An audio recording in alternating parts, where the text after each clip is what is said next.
Bakit pinapangalan? Sigaw.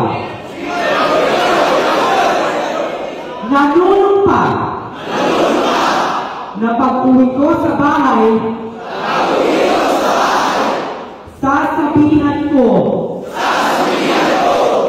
na I love you and thank you ang aking mga magulang. Yayakapin ko sila ng mahigpit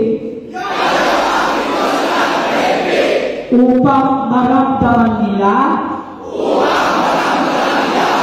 ang buong katapatan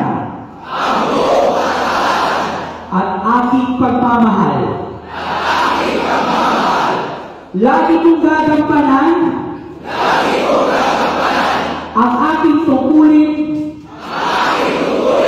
bilang progresibong mamamayan, hindi lang sa aming barangay, hindi lang bilang anak, hindi lang bilang kapatid at kaibigan,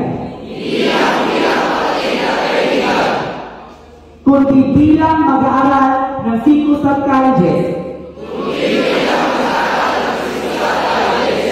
At sisikapin ko na maging productive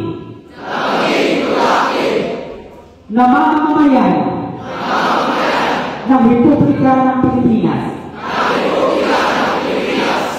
Ang lahat ng ito ay sinusumpa ko sa araw na ito. Sa isip, sa salita, at sa gawa. Okay, very good. You made a statement today, right? You made a compact and a promise.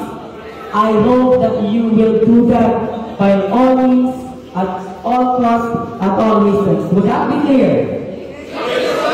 Okay? We will pause for a while. It's up to the proto leader to give you some announcement while we're waiting for our speaker.